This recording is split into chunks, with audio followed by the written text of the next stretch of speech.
determined with our moral and religious, labor, social justice advocate allies, we are determined that it is time to rise up and say together, it is time to climb and take this nation to higher ground.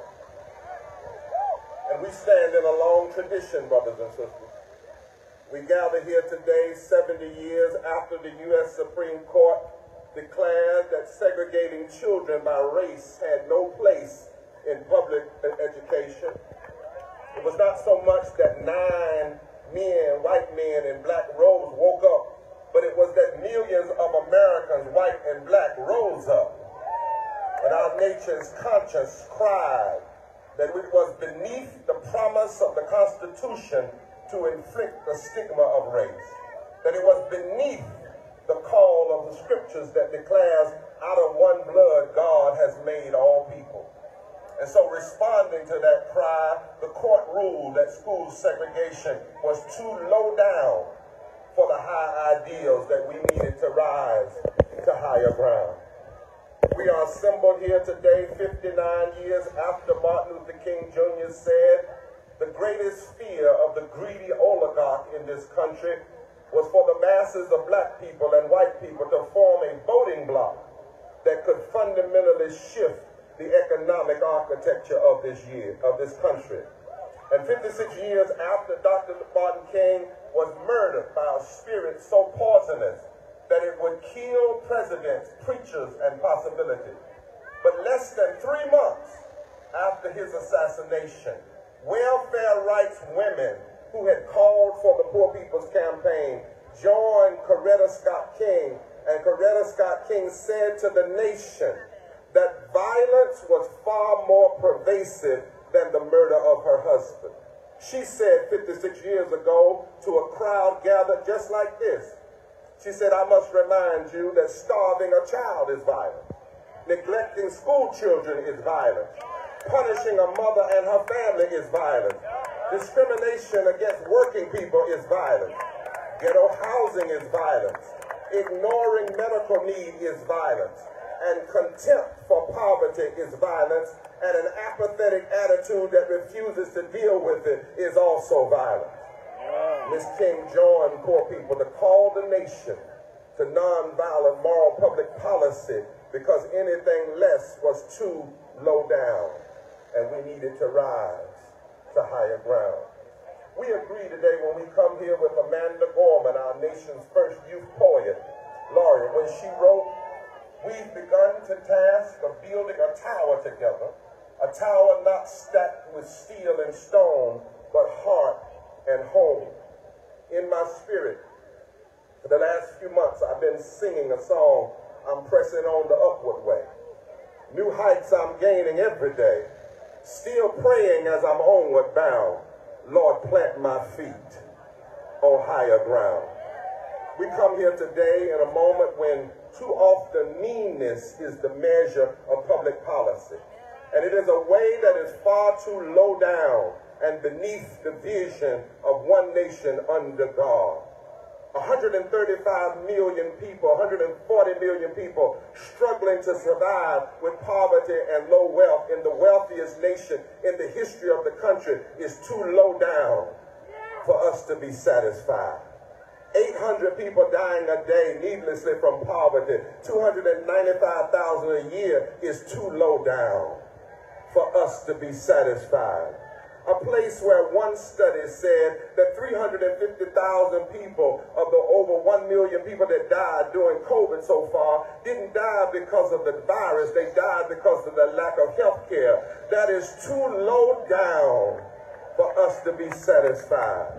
When too many times people are having to choose between buying food and buying medicine, that is too low down to be satisfied. Cities where you can buy unleaded gas, but you can't buy unleaded water.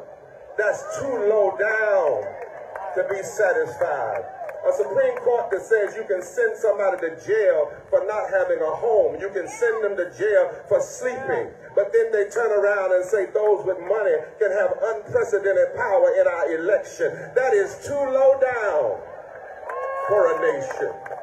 A nation that can have an almost unanimous vote on spending more money for war and blowing up the world, but can't get a vote on healing bodies and healing broken communities and investing in poor communities and making sure people have health care in the Appalachians of the mountains of West Virginia, the deltas of Mississippi, the urban conclaves of the Bronx, and the tense territories of Tenderloin in San Francisco. Is too low down.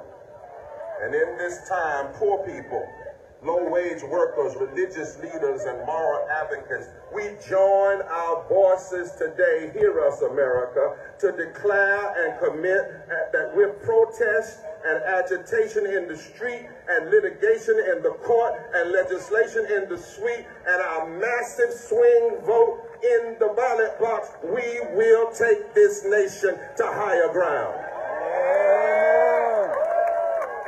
Now, there was a time when the watchword was woke, and rightly so. Folks said, you got to get woke. Folks have awakened to the realities of systemic racism, systemic poverty, ecological devastation, denial of health care, the war economy, the false moral, religious and distorted narrative of religious nationalism and Christian nationalism, and the heavy finance weaponizing of our communities and the war economy. But my tradition also says it's not just enough to get woke. When you get woke, you got to get out of bed. Amen. Amen. We understand and must do what Hoosier and Mabel Staples sang in their protest song when they said, it's not the waking, baby, it's the rising. It's the ground of the foot uncompromising. It's not the foregoing of the lie. It's not the opening of the eye. It's not the waking. It's the rising. It's not the song. It's the singing. It's the heaven of human spirit ringing. It's the bringing of the line. It's the bearing of the lie. It's not the waking. It's the rising. That's why we cry power. And we declare today it's time for a rising. Not an uprising of violence and fear, but a non-violent rising of poor people and low-wage people and their allies that can resurrect the possibilities of this democracy. There will be no democracy worth saving if it doesn't lift the lives of poor and low-wage people all over this world.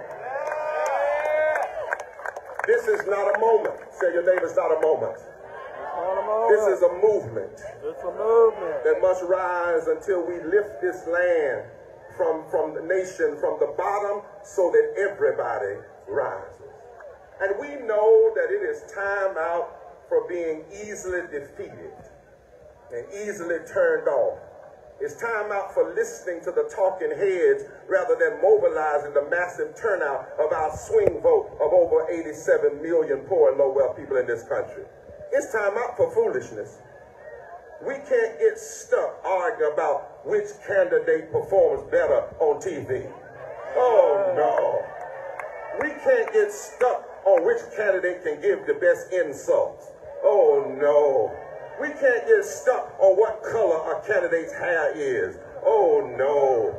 We can't get stuck on who's touched what prostitute or what porn star. Otherwise, we got to go all the way back in history and come back again. No. And we can't get stuck on who has a slight disability or not. Because in my tradition, Moses stuttered, but he brought down Pharaoh. Jeremiah had depression, but he stood up for justice. Jesus was acquainted with sorrow. Harriet Tubman had epilepsy. Folk are getting caught up on how a candidate walks. Well, let me tell you, I have trouble walking, but I know how to walk toward justice. President Roosevelt did more than any president of this nation, and he couldn't walk at all. So we say to the media, this election is not about foolish things. It's about whether we will have a democracy. And it is not about one candidate. It is about the people mobilizing and organizing. And you will not drive us to despair. Because our agenda is not about left or right anyway. It's about right versus wrong. Our call is neither conservative nor liberal. It's a call to higher ground. where everybody belongs. We must rise until living wages lift us to higher ground. We must rise until health care for all lifts us to higher ground. We must rise until a commitment to fight climate catastrophe will lead us to higher ground. We must rise until there is equal protection of women for their bodies and their wages. We've got to rise until we stop our warring madness and find a way to build up the world rather than blow up the world. Like the prophet Moses, honored by Jews, Muslims, and Christians, led the people out of bondage of Egypt, it's time to rise. Like the dry bones in the valley of Ezekiel's vision, we've got to rise. Like the ancient vision of the prophet, when the stones that the builders rejected became the chief cornerstone of a new reality, we have got to rise.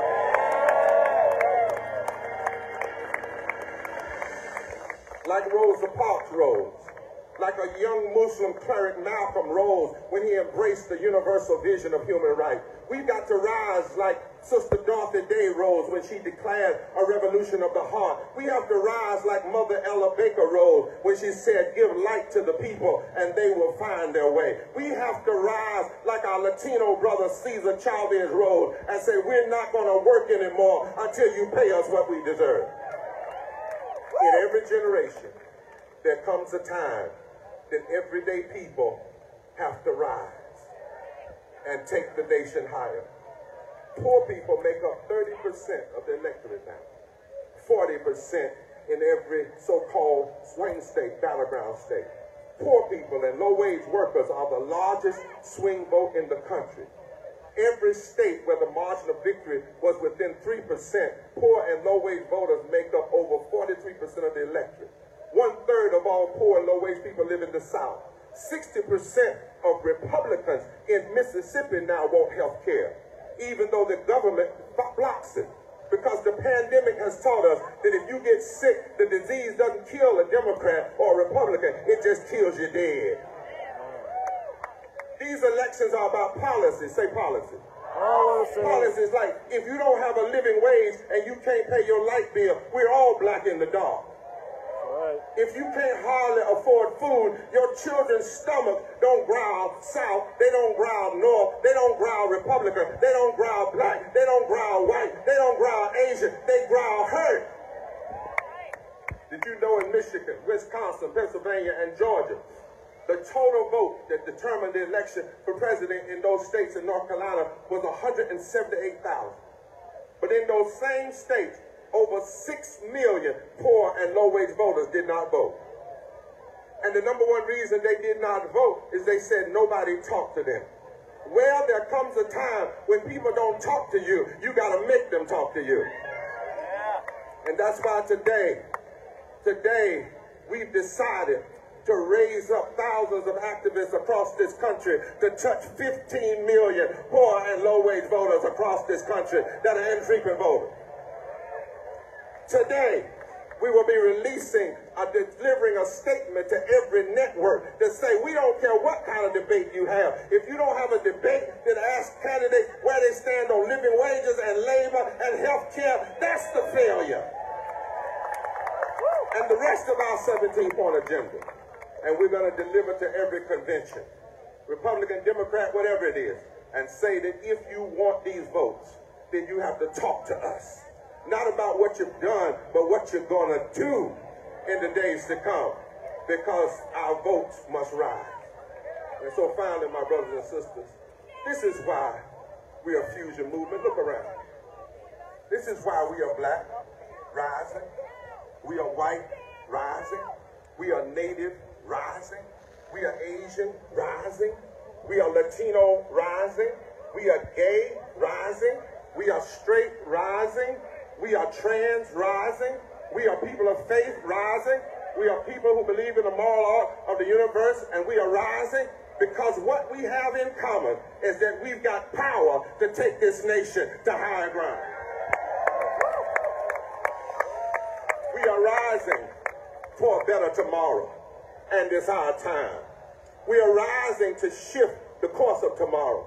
I have a friend that taught me that her father said, God may not do it today, but he'll surely do it tomorrow. We are God's tomorrow. And tomorrow starts right now. Now, at the end of that song, Mabel Staples said, that's why, Liz, we cry power. That's why we cry power. We cry power because everybody has a right to vote. And everybody has a right to live. And it's time to fulfill an agenda of love and hope and justice and truth-telling. It's time to rise. You are not just voters. You are leaders. You have been elected by history. You've been elected by what you've been through. Every tear, every hurt, every pain, every struggle, every tension, that gives you credibility to say to this nation, we cry power. Fear is too low down for a nation. Division is too low down for a nation. Babies starving is too low down for a nation. Workers not having a place to live is too low down for a nation. Having a recovery that leaves people still poor is too low down. It's beneath the call of God. And we cry power. God says, blessed are the poor. We cry power. God says, loose the chains of injustice. We cry power. God said the laborer is worth his hire. We cry power. God says, treat the least of these right. We cry power. And I stopped by to tell you that the extremists don't have enough political power to shut us down. They can't vote us away. They can't insult us away. They can't scare us away. They don't have enough money to buy us away. Somebody turn to your neighbor and say like Sheila, say, I'm here. Ain't going nowhere. And we've got power. Power. Our agenda has power. Our numbers have power. Our unity has power. We cry power. Nonviolent power. Justice power. Mobilizing power. Voting power. Organizing power. Power to make a difference. Power to make changes. Power to overcome the lies. Power to make a new society. Tell your neighbor and say, neighbor, we got power. Power. Power. Until one day we are one nation under God, indivisible, with liberty and justice.